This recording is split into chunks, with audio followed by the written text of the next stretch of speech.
Okay, we're live, but we're gonna let it breathe for 1, 2, 3, 4, 5, 6, 7 seconds, something like that, and connect Facebook, connect the good people of Instagram, and then we're gonna partay. Welcome in, everybody. It's the Mile High Huddle podcast, the gut reaction on the heels of a bitterly disappointing blowout in Baltimore. I'm your host, Chad Jensen. With me, my fellow football priest. You know him, you love him, Zack Kelberman. Zack, it's time to bring the fire, my dog. Broncos fall to the Ravens 41-10. This is still a 5-4 club. This is still a Yeah. team in the dance, so to speak, but it's a long row left to hoe. What's your gut reaction to this ugly, ugly, brutal loss? Not too much fire, honestly, because I predicted a loss. It's just two different classes of opponents, Chad. And while the Broncos are certainly improved and they're on the upswing, the Ravens are just in a different tier on their own. They're legitimate Super Bowl contenders. We talked about on Thursday's show, the preview, how difficult of a matchup it was containing Lamar Jackson and Derrick Henry. I thought offensively, Bo Nix did some good things. The lack of receiving help around him is apparent once more. Play calling's questionable. Javonte Williams. It was just a kind of a sobering reality, Chad, that the Broncos are not quite there yet. I think that Tony Romo and Jim Nance, especially Romo, did a good job of illustrating the razor's edge. Especially you look at it from Bo Nix's point of view, an unfortunate interception on that first possession. He kind of had to re-angle the throw, gets tipped, intercepted. But my point on this that Tony Romo so well illustrated is when he left the field following that he got the touchdown, then he got the field goal. When he left the field, it was 10-17. Ravens cruised down with under a minute to go in the second quarter and put up a touchdown, knowing, of course, that they'd be getting the ball to begin the second half. And then they marched down on that drive and get a touchdown. Before Bo could even blink, before it was 10-17, now you're down 3 scores. And it just shows you that the margin for error is not good. And I think that it is so slim. And the Broncos were on the wrong side of it today, Zach. And I think the biggest thing for me is I wanted a win. Don't get me wrong. When I say I predicted a loss, it's not because I wanted that to happen. It's just what I foresaw. But the one thing, Zach, I can't say that I saw was the Broncos defense utterly Yeah. capitulating and collapsing. I mean, we knew this was an elite offense, right? But this was also supposed to be an elite defense where the unstoppable force meets the immovable object. Who comes out on top? Then we'll grab Taylor. Absolutely. That was a point that I was going to make and I was thinking of is that this is the first game I can recall this season where the defense was the culprit. They completely let the Broncos down and they were the reason they lost. You can't really pin it too much on the offense. Everyone has a bad game. VJ's unit is still top 5, top 10 in the NFL, but it was, again, a sobering reality. Taylor Christensen, 999 Super. Thank you so much, Taylor, as always, joining us on the gut reaction. Today proved we're not ready, guys. I agree with that. I'm not one for tanking, but maybe we need to consider something. We're miles away from competing for a championship, and we need to draft a playmaker. Travis Hunter, go Denver Broncos. I don't know that they're miles away from competing. You're stacking up unfairly against the Ravens in Baltimore, early afternoon kickoff. It was a daunting challenge. They're not the Ravens, but Taylor, I don't think, and Chad, I don't think they're that far off from being a playoff team. Super Bowl contender, they're a little ways away, but a playoff team, they're just a couple steps, and you nailed it. They need a playmaker or two to help out Bo Nix. I mean, you're looking at two teams on opposite trajectories, not in the sense that the Broncos Right. are going down and the Ravens are rising, but you have a Ravens team that is built to compete in what is perceived as a Super Bowl window. So they're stacked to the gills. They've made good financial decisions. They've loaded the roster. They've done well in the draft. They have one of the top 3 quarterbacks in the NFL, and the Broncos come in and they're still weak at a few spots. But I don't see this game, even the complexion of it, Zach, the way it shook out. I don't see it as a giant referendum or condemnation of where the Broncos stand. Was it a litmus test? Yes, we did see that they're not in the same league as the class of the conference, but this is still a team that's on the rise, and a lot of things had to go perfect too for the Ravens today, and they're the type of team, Zach, that when a situation happens, they absolutely capitalize, right? They don't leave any money on the field, so to speak, or on the table. Anthony Pennington jumping in. Thank you, bro. Appreciate your $2 super chat for real, man. Thank you. He says, we still need an RB1. Can't put it all on Bo. I mean, just real quick, the way it shook out, Javonte, 12 carries, 42 yards. Zach, that was your production from your RB1. But this wasn't a game, in my opinion, guys. This wasn't a game where you needed to pound the rock. This was a game where you needed to throw. And when they were in the flow of things in the first half, Bo was doing great, dude. He was well over 100 yards. That unfortunate interception that you could argue wasn't his fault. I think they were on the right path. They would have had a chance in this game, but the offense getting cold for as long as it sat on the sideline while the Ravens, I mean, it wasn't just the Ravens scored quickly at the end of the second quarter, Zach. Then they came out and they dropped to open the third quarter, a 11-play, 70-yard drive that sucked an additional 5 minutes and 24 seconds. So by the time the offense gets back on the field, Zach, for its first second half possession, real time, they've almost not seen the field for an hour, almost. Yeah.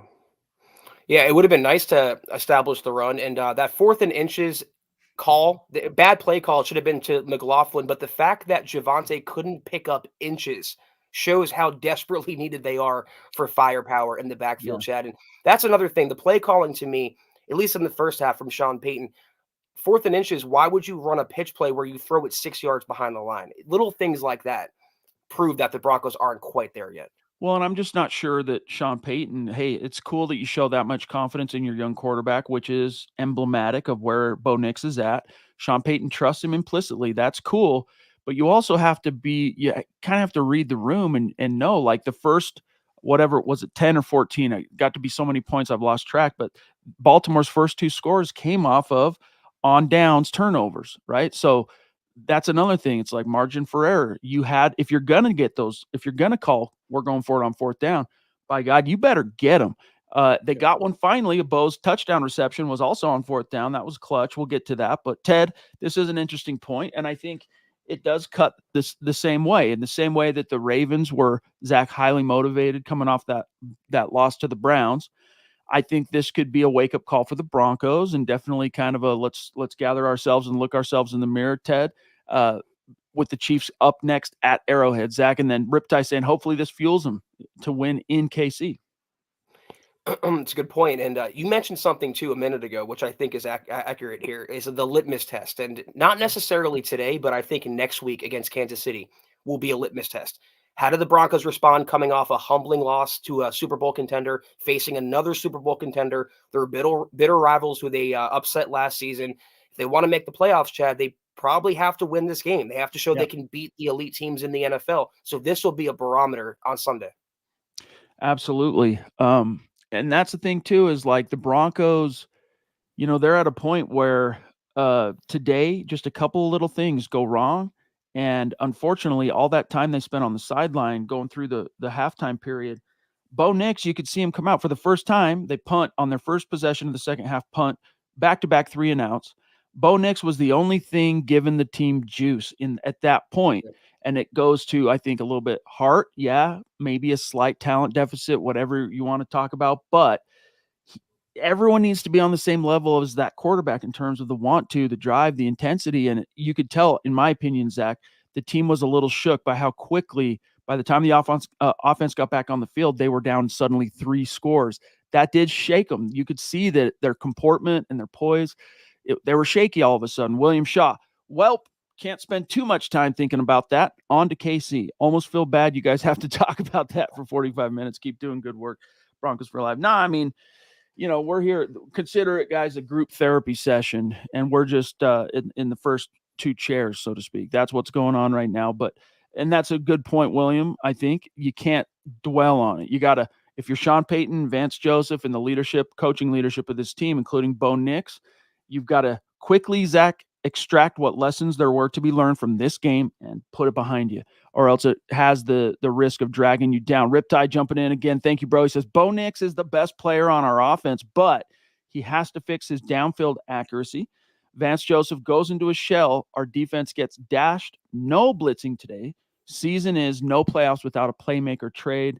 And he asserts one here. Zach Devon, what do you think? Achane, I'd like to have him. I don't know that Miami would part with him. He's also injury prone, but very explosive. So I like the way you're thinking, Riptide. Also, Bo Nix, I don't want to exonerate him completely today. It wasn't on him, the loss, but he had to hit that touchdown to Troy Franklin, Chad.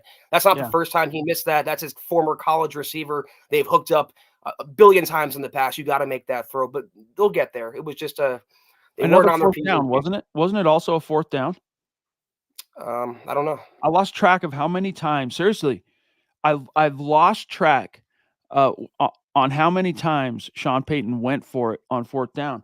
If memory serves, well, let me look. He was one for four. Fourth down, okay, fourth down, the Broncos, 1 for 5, 20%. Third down was modestly better today, Zach, 43% conversion, which is not great, but the Ravens were only 3 for 8. They were 38% on third down, but a 43% mark is leaps and bounds above what this team has been. We've been living in the 20 percentile, so that's an improvement, but only 1 for 4, Zach, in the red zone. That was a killer as well. And, of course, part of what sparked Sean Payton to be going for it on those fourth downs. But Riptide, thank you, buddy. Yeah, two more things here. It was 4th and 4, as Riptide pointed out, and I like the call, aggressiveness. But you have to make that throw. And also, Chad, you hit on something with the defense. Still, when things go wrong, like when they lost PS2 a few weeks ago to the concussion, they fell apart. Today they went down and they didn't come out strong, and they collapsed. They still have to learn how to play for all 4 quarters. It looked like it was an audible, but we don't know that for sure. He was up there going kill, kill, but that could have been part of the song and dance. Because of course the Ravens, considering the complexion of the preceding 8 games of studying Broncos film, Bo Nix, it's going to be a quarterback dive up the gut trying to get that yard. And so if I'm calling a pitch on that and I'm trying to psych him out, I'm telling my quarterback, all right, we're going to go up, we're going to do a big Peyton Manning show of kill, kill, kill on the at the line of scrimmage, and then we're going to pitch it. I'm not saying you're wrong. I'm just saying we don't know that for sure. David McElrath, the Papa Bear, jumping in. Good afternoon, Broncos country. Hashtag 10 and 7. Let's go, Bo. Exactly. Let's go. Keep your chin up. I mean, Zach, he is the reigning AFC or NFL, pardon me, offensive rookie of the month. And the way that the broadcast was talking about Bo Nix that whole first half, it tells you the path this team is on, but the nature of this loss and the margin thereof, Zach, also reveals the distance yet the Broncos have to close in order to be on a level with the Ravens and the Chiefs. And, we'll see how the rest of the AFC shakes out, but even the Bills getting a win today, like, those margin for error things that Sean Payton was harping on. I'm sorry, dude, you can't come out on their first possession. I mean, I remember what Mike Kliss said to us last Monday when he was on the show, coming out of the Carolina game. Sean Payton saying, what am I not getting through to you guys? What is going on? Because that was about more of the fumbles, right? And then you give it away on the first possession. That was a harbinger. That showed you. Even though the Broncos stayed in the fight, they kept it a game in the first half. We saw how just a couple of things that didn't go their way immediately changed the complexion, and they were helpless. And again, I don't want to totally throw the defense under the bus because they've been Herculean this entire season. But if I'm assigning blame, if this was a super chat or a comment from Lawrence Rivera saying who's to blame for this, I would say the defense completely caving in. I mean, when did they punt? When did they? It was just an onslaught. Unfortunately, Lawrence, man, feels like we had a chance, could keep up, but then you get into the second quarter, see the playmakers on the Ravens making plays, and literally our defense making our defenders dance. And also, I'll say this, Zach, the absence of PJ Locke, I think, was felt pretty solid. Stars, thank you, Lawrence. I think it was pretty evident that his absence today was felt. Devin Key exploited a couple different times. I don't know though that PJ Locke would have been the difference in a win or a loss. I don't think it would have. That's not what I'm saying, but you could see Devin Key missing tackles on the wrong end of big plays. Like, it was pretty clear. But see, that's symptomatic of an old VJ defense. I mean, they've been playing well over their skis or whatever, Chad, for the last 8 weeks. But the bad VJ that we saw, they were missing tackles, they were sloppy, they were undisciplined, and that's what we saw a little bit today. So again, a tough matchup. You're playing probably a Super Bowl favorite. They'll have better, but they have to correct it quickly with KC looming. I mean, even in garbage time, they're like, no, you're not going to score. We're not just going to let you get points because it's garbage time. It could have been, if the Broncos executed better in the fourth quarter in garbage time, we could be looking at a 24-41 score, but the Ravens were stubborn. They're like, no, that's not how this goes. Phil, good to see you, bro, down in Tucson, saying afternoon, Chad, Zach, and Deacon Scott. Tough game. Now put it behind us and take care of the Chiefs. Hashtag Buckham MHH for life, Broncos for life. And that's going to be the message of the week. But today we're still Zach commiserating over a brutally unfortunate loss. Chris Hernandez from the Thank top you. rope. Thank you. Jumping in, one of our legendary mythical super chat superstars from the MHH Mount Rushmore, says, I'm curious to see how they play next week after this big loss. I want to see growth from Knicks and clean up the penalties. And then his explanation, because of his his gut reaction, super chats are always tied to the final score. This is a 5x of the final score for the Broncos points, I should say. And cleaning up the penalties. Thank you, Chris. Yeah, you saw a touchdown wiped off the board because of a Garrett Bowles holding penalty. That was one of many that really killed the Broncos today. Yeah. Also, you mentioned the first drive with the pass going off Lil Jordan Humphrey's hands. And I'll say this again, like every other week, he should not be a primary target. In no serious universe, Chad, is Lil Jordan Humphrey a primary target for a rookie quarterback. But Bo Nix did set another record today with that receiving touchdown on the Denver special. Great play call. I'll give Sean Payton credit for that. Yeah. He became the third quarterback. Riptide, $5 super. Just want to say what a catch by Bo. That's what I was going to say. Could play running back or receiver. Yeah, he became the first quarterback, or the third quarterback, excuse me, to have a passing touchdown, a rushing touchdown, and a receiving touchdown in his rookie season. So it's not all bad.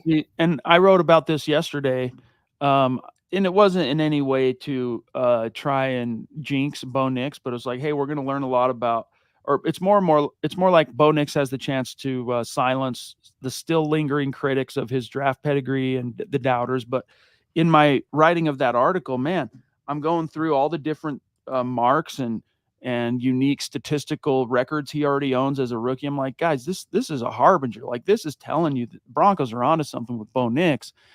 But now you got to build that nest, and it's probably too late to do that, obviously, effectively in the midst of a season. But are the Broncos in a position, Zach, with the deadline in 2 days where you could make one or two strategic moves? The problem is, yes, they're in that position, but at what cost? Do you hamstring yourself from making even better long-term moves in the offseason? You're going to have to give up something if you acquire a running back or a wide receiver, and that's a draft pick or draft picks or capital of some sort, Zach, that you could use to really build a nest long-term next year. I think when you have like DeAndre Hopkins going for a song to Kansas City, you can get a tight end or a receiver. It doesn't have to be an all pro, but just anyone that can catch a pass.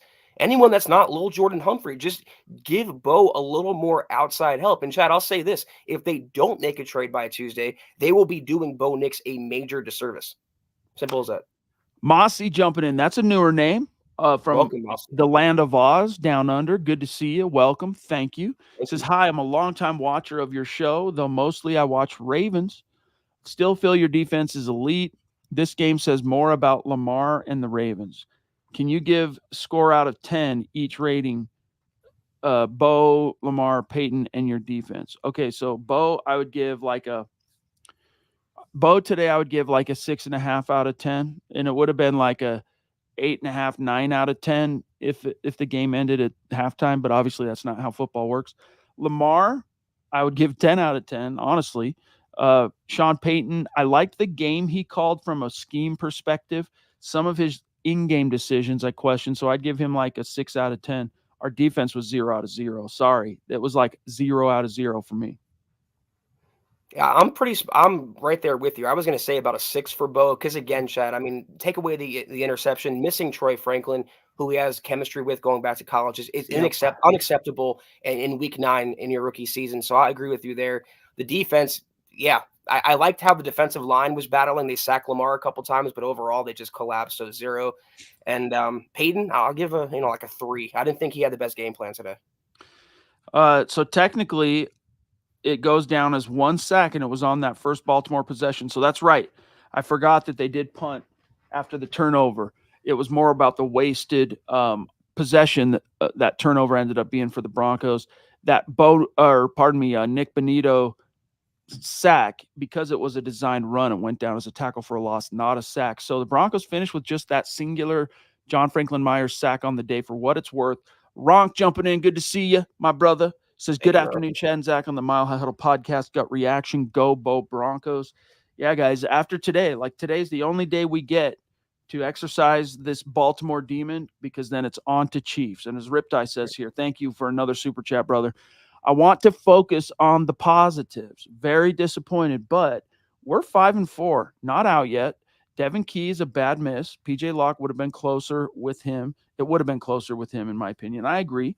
It wouldn't have been the difference that all of a sudden the entire defense, holds the Ravens to say a score somewhere in the 20s or whatever. But a few of those big plays, Zay Flowers, a couple of the big long runs, just off the top of my head, of Derrick Henry, one of the culprits missing tackles, Olayin here and there, was key. Yeah, I mean, again, I just think VJ got outcoached, outclassed, outschemed completely by the Baltimore offense. It wouldn't have mattered. Wasn't their day. Fox Family Breaks in the house. Good to see you, my friend. Thank you for the super. Says, I was hoping for a closer game. Lots of tape to learn from. Yeah, what do they call that? Teach tape. Growing pains were expected this year.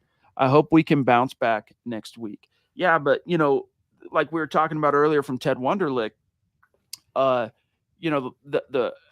idea that, well, just like how the Ravens lost last week, that motivated them to be in better shape today. The same could be true for the Broncos going into KC next week, and I think it absolutely will apply. But think about this. Zach touched on it earlier, reminding that the last time the Broncos and the Chiefs squared off, Broncos walked away with the win, and it was a very ignominious thing for the Chiefs because they were ready for their 17th straight win over the Broncos. This is a team that doesn't ever make the playoffs. We had no business losing to them. We go on, we win a Super Bowl. They're going to be motivated to try and prove to the Broncos that last year was an outlier. We're undefeated. I mean, as of right this second, they're undefeated. So we'll see. We'll see, Zach. A lot of people are forgetting, and us included too, Chad, because we get caught up in it. We're human, but this was supposed to be a developmental year for Bo Nix. The playoffs really weren't a realistic goal. It was supposed to be how much far along can you develop Bo Nix? Is he the guy? And how much hay could you make with him? If they had a winning record, great. If they made the playoffs, great. But we got caught up in that. And still, when you boil it down to that factor, Bo Nix is developing. Bo Nix is getting better. And that's the singular goal of the season. So in that respect, Fox family, we're on the right track. Robert Ruprecht in the house. Good to see you, brother. Thank you for the super chat. Becoming a bona fide super chat superstar with his consistency. Love it, dude. He says, lose Browning, Hump, and Franklin to the practice squad. Mims as a returner only. We need receiver and tight end. Elevate Perry for now. Get David Njoku. Yes. Devin Key is a liability. 9-8. Yeah, Browning, man, what a failure to launch in this contract year, unfortunately. And, of course, that penalty on him, though, tripping, I'm sorry, that was BS. Those type of calls, they're going through all this, the NFL, you get to the league, the competition committee and the league owner meetings and all this, and they're trying to figure out ways to make changing this rule, this tradition, all these things. I mean, look at the kickoffs now and everything else. Here's an idea. Make certain judgment call penalties, not all of them, but certain kinds challengeable. And, apply the same rules, Zach, that you do if you challenge did he make it on fourth down or not? If you win, you win and you keep your timeout. If you lose a timeout. But that was not a trip, but it was just emblematic, Zach, of when it rains, it pours for the Broncos.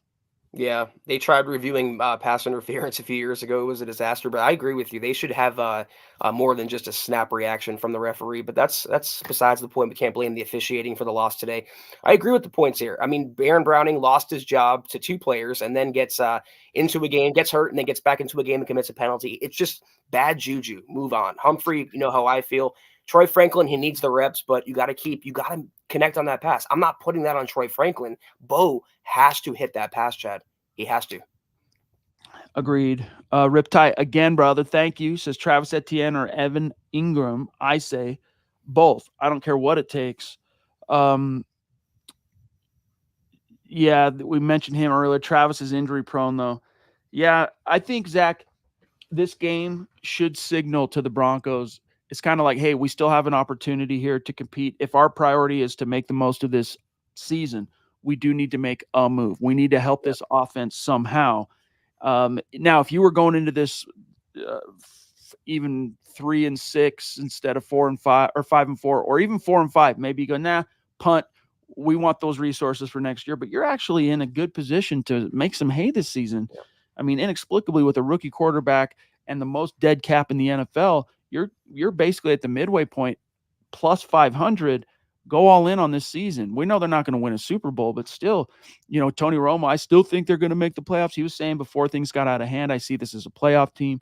I do too. So like, let's go all in within reason. Riptide, correct, Zach. It's a developmental year. Still want playoffs. I get a little animated because I love the Broncos. Hey, you're in the right place, brother. We feel you. We're the same. Exactly. You've been watching me on here, been watching Chad and Scott and everyone. We're the most animated and we care about the team, but we try to keep it realistic. But like I said, we're all human. We get caught up in the fact that the Broncos were on a upswing and they're in the playoff picture and still are. And that's why I think, like you just said, Chad, if you can make something of this season, go out and spend a 5th or 6th round pick. Get Bo Nix some help because that'll help his long-term development too, not just in the short term. Yeah, but I'm stoked with where Bo is at. I'm stoked with where the Broncos are at. Obviously, in this particular litmus test, we learned the Broncos are a leap and a bound behind where the Ravens are, but that shouldn't be a huge surprise, all things considered, despite our hopes going into this particular game, Zach.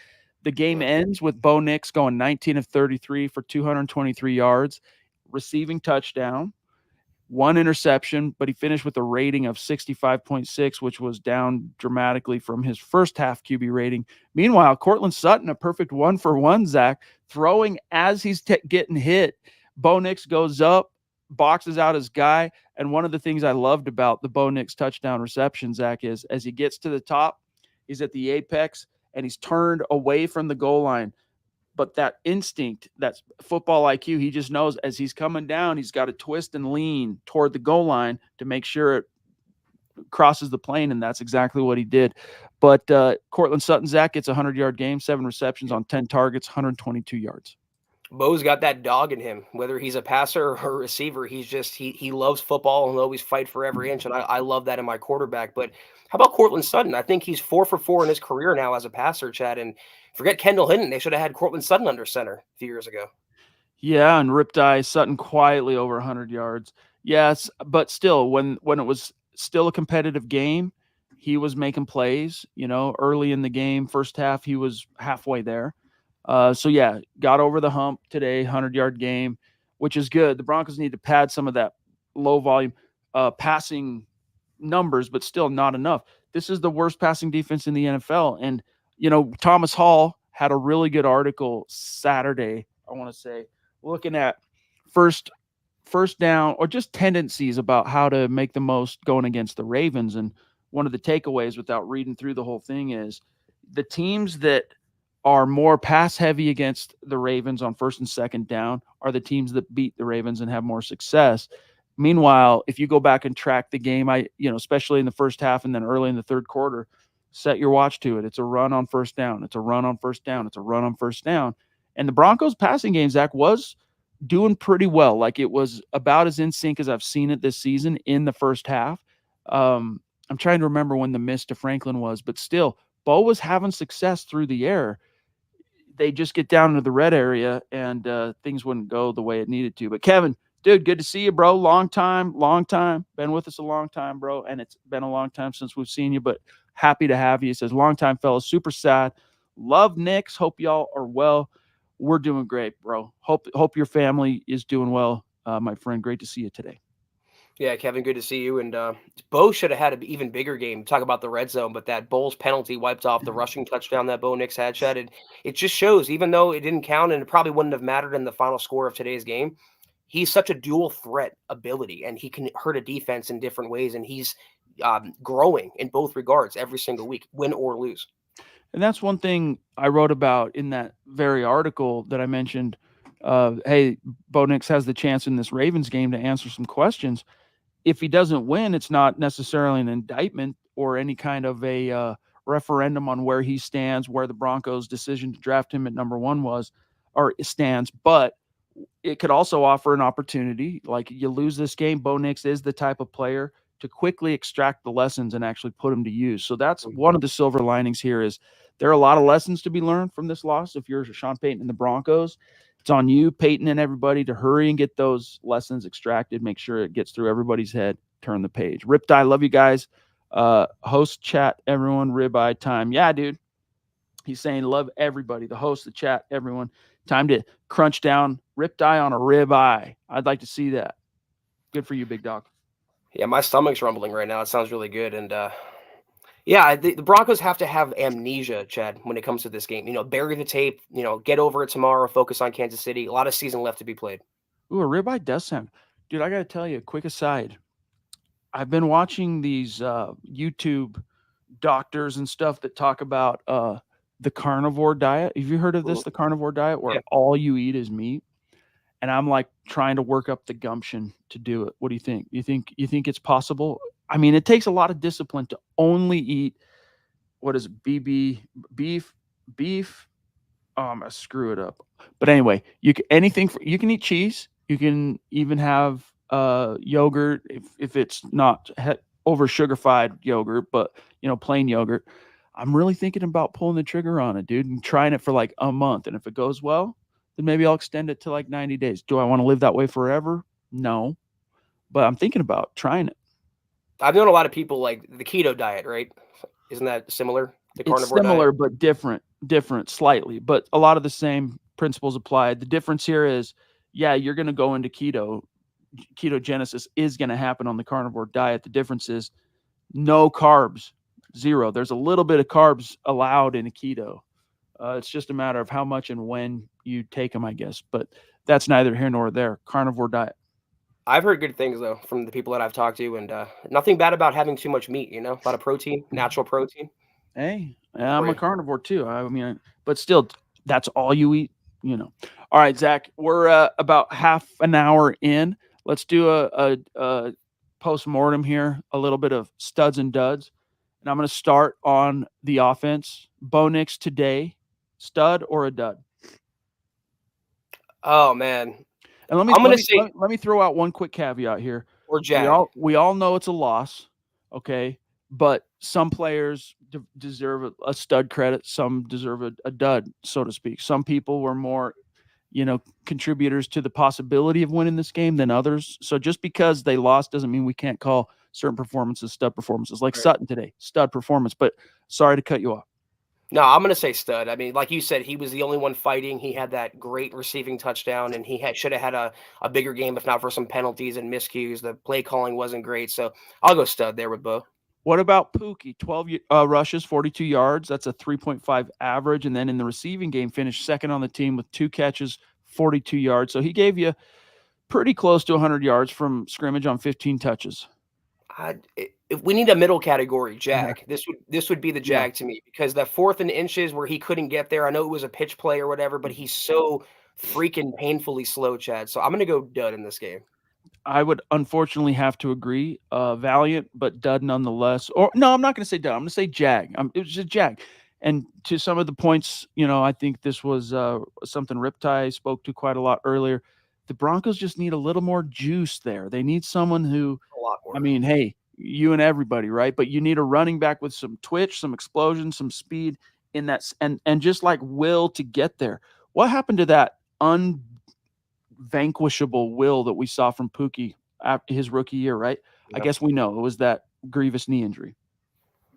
But if that was a check, it was a bad check on Bo's part. But 4th and inches, you have a big quarterback, Chad, built solidly like Jalen Hurts. Why not just sneak it? Why pitch it Right. behind the line of scrimmage? But the thing with Pookie, he's shown that all season, Chad. He averaging 2.8 yards, 3 yards a carry. The guy, I hate to say it, is shot. He'll never be the same.